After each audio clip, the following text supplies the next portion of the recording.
그동안 평안하셨는지요? 오늘은 7번째 시간으로 기도의 시작, 회개와 찬양과 감사의 기도에 대해서 함께 말씀을 나누어 보겠습니다. 먼저 회개라는 것을 알기 위해서는 죄라는 것을 알아야 되지요. 근데 죄가 무엇인지 알기 위해서는 관계라는 것을 먼저 생각해 보아야 됩니다. 우리 인간은 관계적인 존재로 지어졌습니다. 인간의 가장 중요한 핵심은 바로 관계라는 것이죠. 지금 코로나 사태를 겪으면서 우리 모두가 절실하게 경험하고 있는 것이 인간은 홀로 살게 되어 있지 않다는 것이죠. 그리고 다른 사람과 함께 더불어 사는 것이 우리 인간의 삶에, 그리고 우리 인간성이 얼마나 중요한지를 지금 몸소 경험하고 있습니다. 그 이유는 우리를 지으신 창조주 하나님이 삼위일체라는 것이죠. 성부, 성자, 성령 삼위가 하나 되신 우리 하나님의 본성 자체가 관계적인 존재라는 것. 거기에 바로 그 이유가 있습니다. 창세기 1장 26절에 보면 인간의 창조에 대해서 이렇게 말하지요. 우리가 우리의 형상을 따라서 우리의 모양대로, 우리라는 말이 이렇게 3번이나 등장하고 있는 것을 볼 수가 있습니다.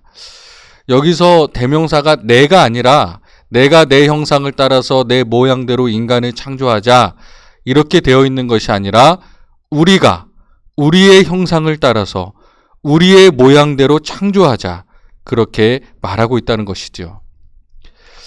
이게 사실은 예수 그리스도께서 오시고 그리고 우리가 성령을 체험하면서 하나님께서 삼위일체로서 활동하시는구나 하는 것을 분명히 알기 전까지는 왜 이렇게 적혀 있는지 알지 못했죠. 요한복음 1장 1절에도 보면 태초에 말씀이 계시니라, 이 말씀이 하나님과 함께 계셨으니 이 말씀은 곧 하나님이시라, 이렇게 말씀하고 있습니다. 여기서도 역시 함께 계셨다, 이것이 매우 중요한 요소입니다. 그래서 이 말씀이라고 하는 예수 그리스도를 통해서 육신을 입고 오신 그 말씀과 성부 하나님이 함께 계셨다. 처음부터 영원 전까지 우리가 믿는 하나님은 하나의 관계 안에 있었다는 것이죠. 그렇기 때문에 그 관계적인 존재이신 하나님이 인간을 당신의 형상대로 창조하셨기 때문에 인간 존재의 핵심은 관계에 있다는 것입니다.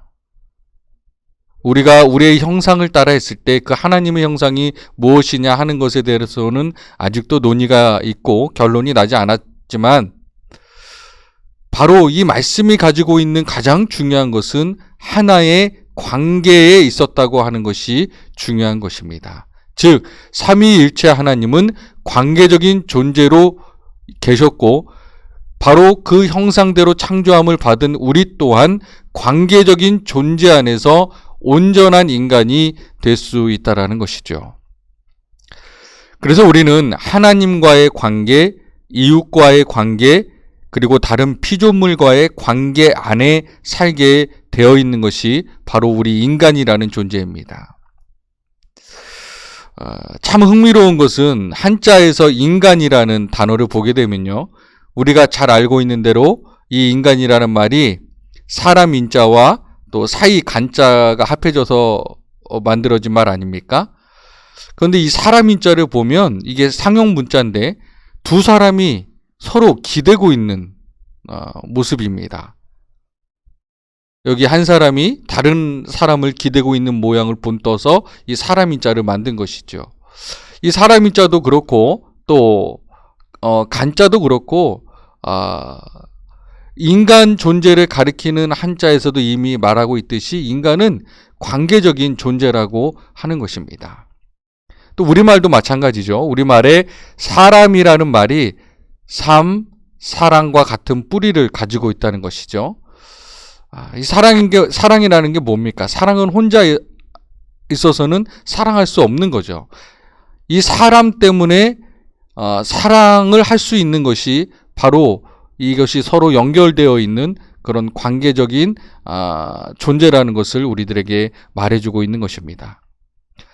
아리스토텔레스가 인간은 사회적 존재라고 말을 했었는데 그것은 이미 성서를 통해서 인간이 관계적인 존재라는 것을 우리에게 보여주는 말입니다. 하나님과의 관계가 인간에게 있어서는 가장 중요한 관계인데요. 하나님이 원래 우리를 지으셨을 때 그 원래의 계획은 뭐냐 하면 사랑의 질서를 놓는 것이었습니다. 사랑으로 연합된 질서. 자, 이 사랑으로 연합된 질서는 위로 하나님을 섬기고 옆으로 이웃을 사랑하고 아래로 피조물을 사랑하는 그러한 사랑의 질서 안에 우리가 지어진 것입니다. 그래서 이 관계 안에 있을 때 인간은 가장 복되고 자유로운 것이죠. 그것이 원래의 디자인인데 원래 인간은 그렇게 살도록 되어 있었는데 문제는 우리가 그것을 잃어버렸다는 것입니다. 왜 잃어버렸느냐? 가장 중요한 것은 관계가 깨졌기 때문이고 그 관계가 깨진 이유는 죄 때문이라는 것입니다. 그로 인해서 하나님과의 불화가 생겨나게 되었고 그래서 우리 창세기 3장, 4장에 보면 그 과정이 나와 있습니다.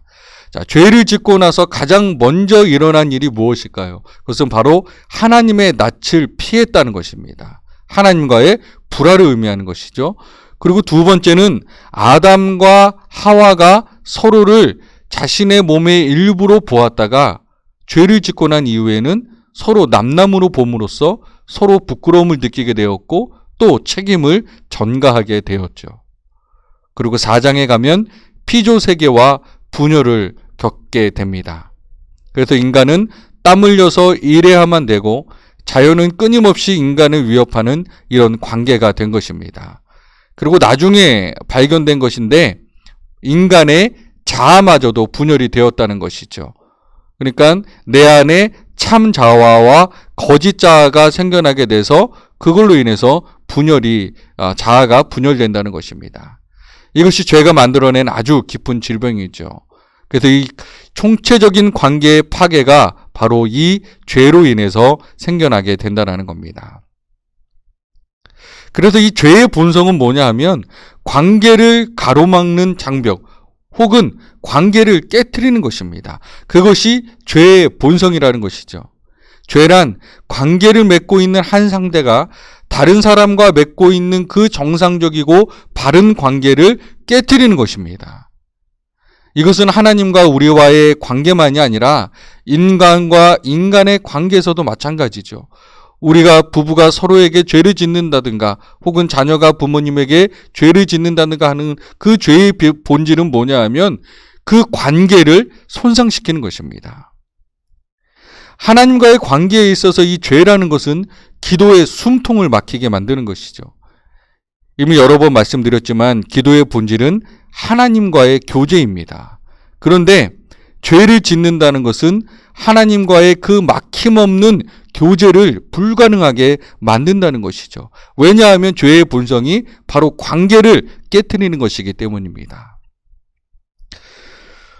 우리 인간적인 관계에서도 그렇지 않습니까? 내가 뭔가 누군가에게 상처가 될 만한 일을 했을 때 그것을 그 사람에게 드러나지 않더라도 그 사람이 그것을 알지 못하더라도 내 마음에 이미 장벽이 쌓여 있게 되는 것이죠. 그래서 그 관계가 불편해지게 되는 겁니다. 그래서 하나님과의 친밀한 교제를 위한 기도를 드릴 때 그 첫걸음은 바로 죄를 인정하고 회개해서 용서를 구하고 새로움을 얻는 것입니다.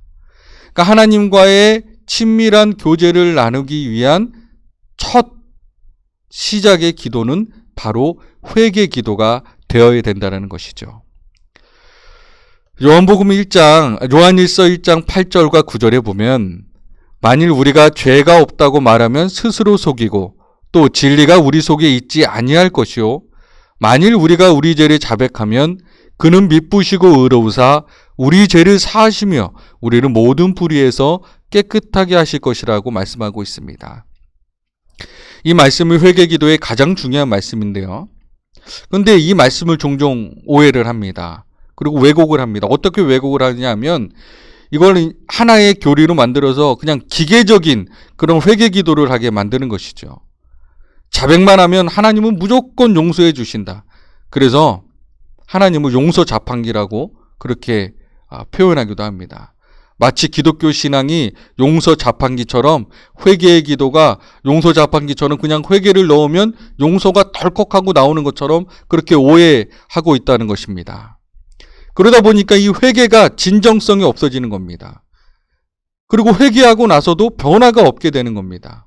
또 때로는 회개를 사용해서 죄를 범하게 되는 경우도 있습니다.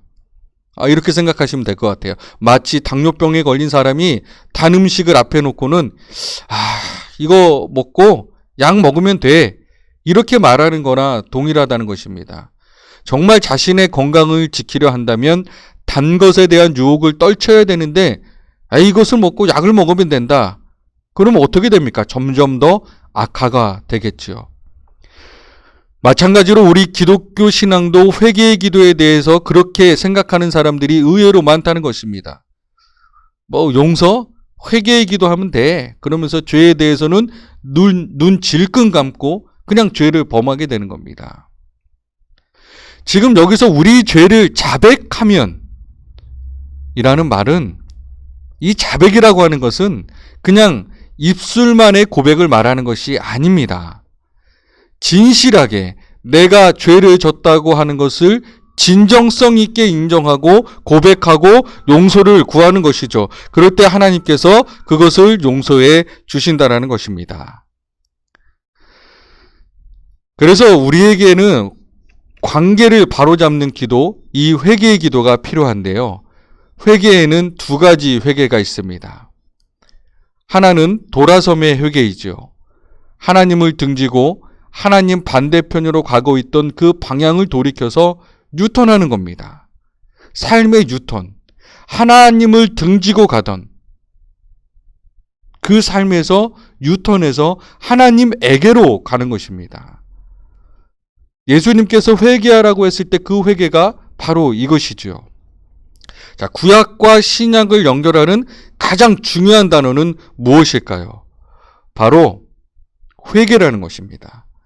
말라기의 마지막 말은 무엇이었냐 하면 돌아오라는 것이었습니다. 만군의 여호와 하나님께 돌아오라는 것이었죠. 예수님께서 갈릴리에 처음 복음을 선포하실 때 그 메시지가 무엇이었습니까? 회개하라는 것이었습니다. 즉 돌아오라와 회개하라는 말은 똑같은 말인데 이 구약과 신약을 연결하는 가장 중요한 말은 바로 회개라는 것이죠. 하나님에게서 멀어져 가고 있던, 하나님에게 등 돌리고 있던 우리의 삶을 돌이켜서 하나님을 다시 찾는 것이죠. 그것이 성경에서 말하고 있는 회개이고 성경의 가장 중요한 핵심이라는 겁니다. 또 다른 회개는 누이춤이죠. 신약 성경에 메타노이아라고 하는 말을 회개라는 말로 사용하는데, 이 메타노이아에서 이 노이아라는 말은 인간의 마음을 뜻하는 단어입니다. 그러니까 즉 이 회개라는 것은 인간의 마음과 관계가 있다는 것이죠. 그러니까 마음의 돌이킴, 이 뉘우침도 회개에 해당한다는 것이죠. 이렇게 기도하는 사람은 첫 번째 회개를 이미 한 사람입니다. 우리가 돌아온 탕자에 대한 이야기를 잘 알고 있죠. 돌아온 탕자. 이 탕자가 하나님에게서 멀리 떠나 있었는데 하나님께로 돌아왔습니다. 그러니까 첫 번째 회개가 이미 이루어진 사람이죠. 즉 우리가 마음으로 이것이 잘못된 것이다, 내가 하나님께 돌아가야 된다, 마음으로 작정한 것이 첫 번째 회개라는 것입니다. 그렇기 때문에 이미 마음으로 돌이켜서 뉘우침의 기도를 드린 사람은 첫 번째 회개가 이루어진 사람이라고 이야기할 수 있는 겁니다. 하지만 그 탕자가 집에 돌아오고 나서도 계속 회개가 필요했던 것입니다. 저는 돌아온 탕자의 비유를 두고 이런 생각을 해보기도 합니다. 자, 이제 탕자가 돌아와서 이제 탕자가 아버지와 감격적인 회우를 하는 것으로 그렇게 성경에는 끝이 나는데, 그 이후에 아버지 집에서 이 탕자가 살아갈 때 어떻게 살아갔을까요? 앙드레 지드라는 사람이 이것을 가지고 아주 짤막한 소설을 쓰기도 했는데요. 저도 그 상상을 해봅니다. 돌아온 탕자가 아버지의 집에 왔지만 그 아버지의 집에서 그는 그동안 자신의 몸에 스며들었던 방탕스러운 생활과 몸에 배인 그런 죄와 악한 그 습관들을 벗어내는데 노력을 했을 겁니다. 즉 집으로 돌아와서 끝난 것이 아니라 이제는 집에 돌아와서 아버지의 아들로서 살아가야 되는 그 삶의 습관을 다시 익혀야 됐다라는 것이죠. 잘못된 것들은 다 버리고 이제는 아버지께서 원하시는 그 삶의 모습으로 살아가는데 시간이 걸렸을 것이라는 이야기입니다. 즉 회개가 필요하다는 말입니다. 우리도 똑같은 것이죠. 그래서 우리는 죄의 힘에서 해방되기는 했습니다. 우리가 회개하고 예수 그리스도를 영접하면 성령께서 우리에게 오셔서 이 죄의 힘과 사탄의 속박에서 우리를 풀어주십니다. 그렇기 때문에 속절없이 죄를 범하던 상태로부터는 해방이 되는 것이죠. 하지만 우리의 죄성은 여전히 우리 안에 남아있는 것이죠. 욕망도 남아있고 자기 중심성도 남아있고 탐욕도 남아있고 그러다 보니까 때때로 우리가 영적으로 충분히 성장하기 전까지 아니 성장하고 나서도 여전히 우리는 하나님 앞에 부족함을 느끼는 것이죠. 그래서 영적으로 성장하면 죄책감은 줄어듭니다. 왜냐하면 하지 말라고 한 일들, 해서는 안 되는 일들을 범하는 일은 점점 줄어들기 때문입니다. 반면에 죄의식은 커지는 겁니다. 왜냐하면 영적으로 성장하면 성장할수록 하나님에 대해서 알게 되고 하나님의 그 거룩하심을 알면 알수록 내가 부정하다는 것을 알기 때문에 그렇기 때문에 죄의식은 더욱 깊어지는 것입니다. 이 죄에 대해서 이해하기 위해서 죄에 대한 분류법을 소개해드리면 좋을 것 같습니다. 자, 죄의 종류가 있는데 첫째는 원죄와 자범죄라는 분류가 있습니다. 원죄라는 것은 내가 뭔가 하기 이전에 이미 내 존재가 죄인의 상태에 있다는 것이죠. 여기에 대해서는 여러 가지 비유와 해석이 이제 되어 있는데요. 그래서 어떤 경우에는 유전병처럼 죄성이 우리 안에 유전된다. 그런 여러 가지로 설명을 했었는데 저는 이 원죄를 하나님과 분리되어 있는 인간의 실존 자체라고 생각을 합니다. 즉 원죄라는 것은 다른 것이 아니라 하나님으로부터 분리되어 있는 상태라는 겁니다.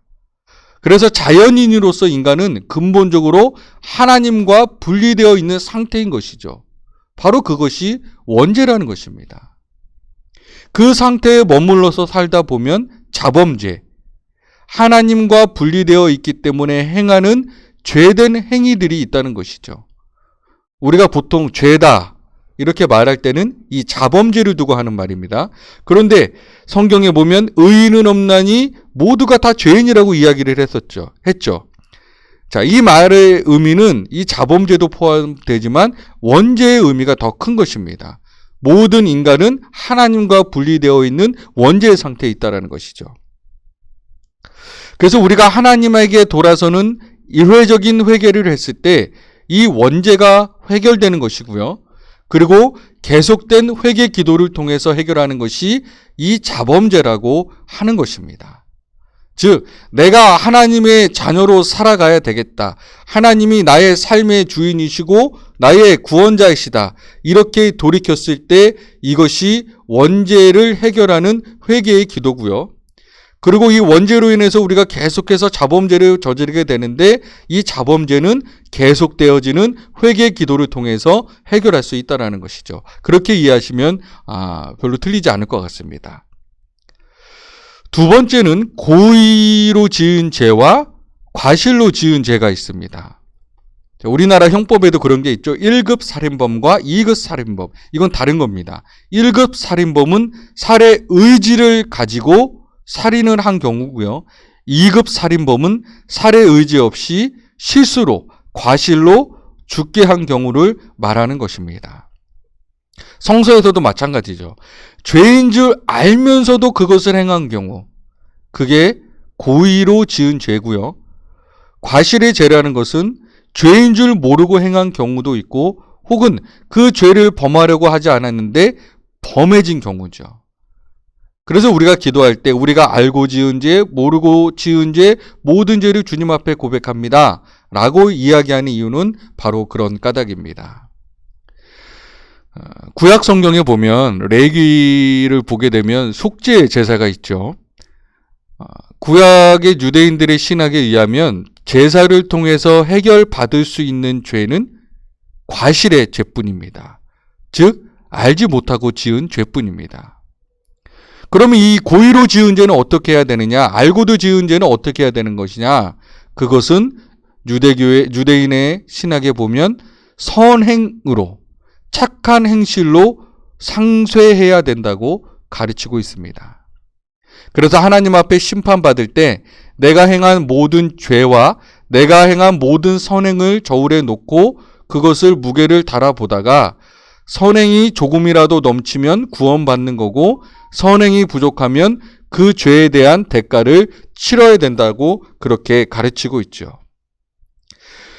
그래서 유대인들은 자신의 고의로 지은 죄를 없애기 위해서 선행을 많이 했습니다. 예수님 당시에도 성전 앞에 거지들이 많았죠.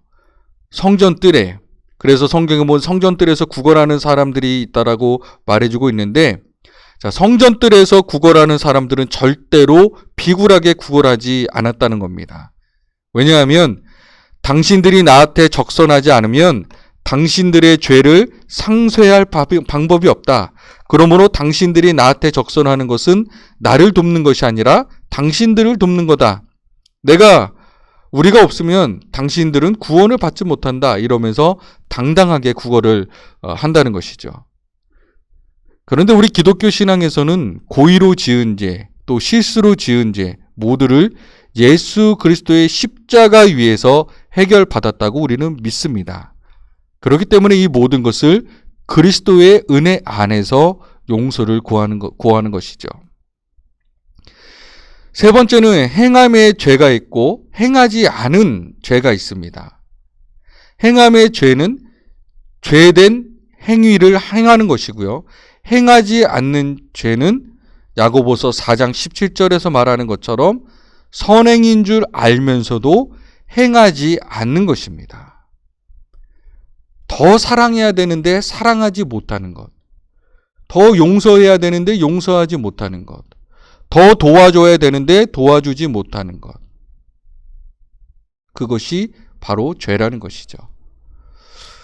그렇게 되면 이 세상에 하나님 앞에서 회개의 기도를 하지 않아도 되는 사람은 아무도 없습니다. 그리고 앞에서 말한 대로 영성이 깊어지면서 회개가 더 깊어지는 이유는 하나님을 좀 더 알고 하나님의 뜻을 아는 만큼 내가 거기서 멀어졌다고 하는 것. 처음에는 술 안 마시고 담배 안 피고 거짓말 안 하고 이렇게 사람들이 생각할 때 이게 뚜렷한 죄라고 하는 것들을 안 하는 것으로만 잘하는 줄 알았는데 하나님을 더 깊이 알아가면서 그거는 아무것도 아니구나. 그거는 하나님 앞에 자랑할 수도 없는 그냥 초보적인 것이구나 하는 것을 깨닫게 되는 겁니다. 우리가 하나님의 그 거룩하심을 더 깊이 닮아가지 못하는 것, 이것이 참으로 안타까운 것이고 이것이 우리의 죄성이라는 것을 깨닫게 된다는 것입니다. 그래서 우리의 영성이 깊어지면 깊어질수록 우리의 회개가 더 깊어지는 것이죠. 그래서 회개의 기도는 우리에게 늘 있어야 됩니다. 그 회개의 기도의 단계를 우리는 시편 51편에서 볼 수가 있는데요. 이 시편 51편은 다윗이 밧세바를 범한 후에 자신의 죄를 감추기 위해서 충성스러운 부하 우리아를 가장 위험한 전투에 보내서 죽게 만든 후에 나단의 고발을 받고는 하나님 앞에 기도한 그런 시편으로 알려져 있죠. 자, 여기에 보면 회개 기도는 첫 번째로 하나님 앞에서 자신의 죄됨을 인정하고 토설하는 것입니다. 하나님이 내 죄를 몰라서 인정하고 토설하라는 말이 아니죠. 우리 사회적인 법정에서도 내 스스로 내 죄를 내가 알렸다 하면서 내 죄가 무엇이냐 하고 묻죠. 그러면서 자기 스스로 죄를 인정하게 만듭니다. 왜 그렇습니까? 내 스스로 내 죄를 내 입으로 자백하는 것이 죄를 인정하는 것의 첫 출발이기 때문에 그렇습니다. 엄청난 것이죠. 그냥 머릿속으로 나는 죄인이지, 내가 죄졌지, 이거 하고 내가 이러이러해서 이러이런 방법으로 죄를 지었습니다 라고 하는 것하고는 전혀 다른 것이죠. 그래서 하나님 앞에서 토설하는 것이 중요한 것입니다. 그리고 그 다음에는 죄에 대한 용서를 구하는 것이죠. 내 죄를 씻어 주십시오. 내 죄가 하나님 앞에 다 쌓여 있습니다. 내 눈에는 보이지 않아도 내 기억에서는 잊혀졌다 하더라도 하나님 앞에 쌓여 있습니다. 그것을 지워 주십시오.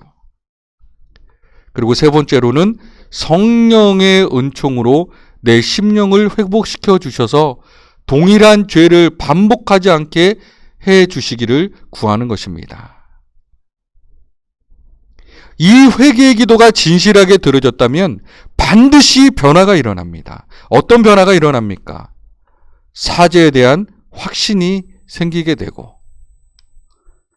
죄책감이 사라지게 되고 하나님으로부터 용서받았다고 하는 그 신령한 기쁨이 회복되는 것이죠. 이 기쁨을 경험해 보신 분들은 다 알 것입니다. 이게 얼마나 정말 기가 막힌 일이죠. 두 번째는 심령이 회복되는 것입니다. 죄로 인해서 짓눌렸던, 죄로 인해서 내가 이거밖에 안 되나, 내 신앙이 이거밖에 안 되고 내 인격이 이거밖에 안 되는가 하고 생각했던 그 좌절감과 패배감, 이런 것들이 말끔히 씻겨지게 되는 것이죠. 그리고 세 번째는 죄에 대한 그 책임을 감당할 용기를 얻게 된다는 것입니다. 내가 죄로 인해서 상처 준 사람에게 찾아가서 사과할 수 있는, 그리고 그것을 회복시킬 수 있는 용기를 얻게 되는 것이죠. 이것이 바로 회개의 기도입니다. 다음에는 찬양 기도인데요. 회개 기도가 왜곡된 하나님과의 관계를 바로잡는 기도라면 찬양의 기도는 그 바로잡힌 관계에서 터져나오는 기도라는 것이죠. 잠시 후에 보겠습니다만 감사 기도와 찬양 기도가 비슷해 보이지만 사실은 다릅니다.